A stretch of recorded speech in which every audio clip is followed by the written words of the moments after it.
Demonetisation क्या है, किसको इससे फायदा मिला, किसकी मदद हो रही है, किसका नुकसान हो रहा है और ये क्यों किया गया है, ये मैं आपको बता रहा हूं। हिंदुस्तान का हिस्ट्री का सबसे बड़ा स्कैम है। जीएसटी बिल्कुल फेल है, मगर ये सिर्फ फेल नहीं है, ये एक आक्रमण है गरीबों पर, स्मॉल एंड मीडियम बिजनेसेस पर। This is a breach of the Official Secrets Act. The Prime Minister, who is the only other person who knows about this deal, has informed Anil Ambani. The Prime Minister is acting as Mr. Anil Ambani's middleman. देखिए, जो मैंने Covid app के बारे में बोला वही PM fund के बारे में बोल रहा हूं। उसकी ऑडिटिंग होनी चाहिए, क्लियर होना चाहिए किसने पैसा दिया, कितना पैसा दिया और किसको दिया। आप क्लियर कर दीजिए, ऑडिट कर दीजिए, कोई प्रॉब्लम नहीं। The result is that the lockdown in India is not going to do the job that it was supposed to do. And I am confident that you will now see an increase in the disease profile.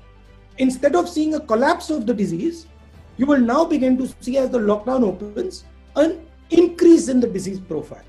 The single biggest strategic goal of India's foreign policy has been to keep Pakistan and China separate.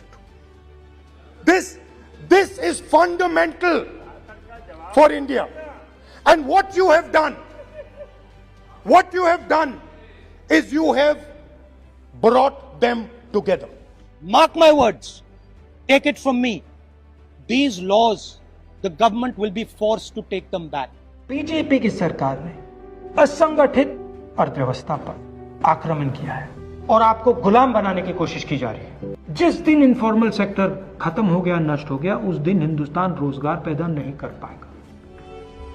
आप ही इस देश को चलाते हो, आप ही इस देश को आगे ले जाते हो और आपके खिलाफ साजिश हो रही है। आपको ठगा जा रहा है और आपको गुलाम बनाने की कोशिश की जा रही है।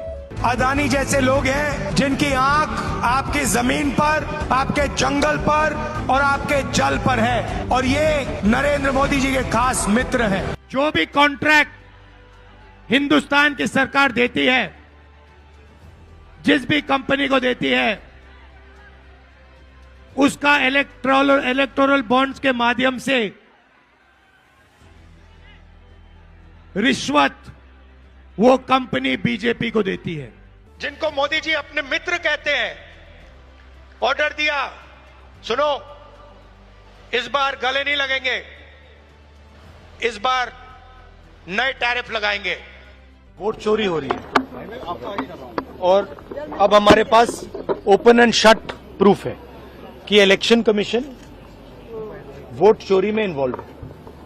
और मैं लाइटली नहीं बोल रहा हूं, मैं 100% प्रूफ के साथ बोल रहा हूं, ठीक है।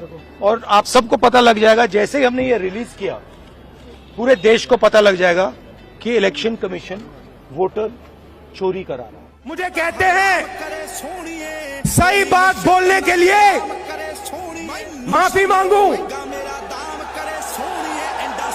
भाइयों और बहनों, मेरा नाम राहुल सावरकर नहीं है, मेरा नाम राहुल गांधी है।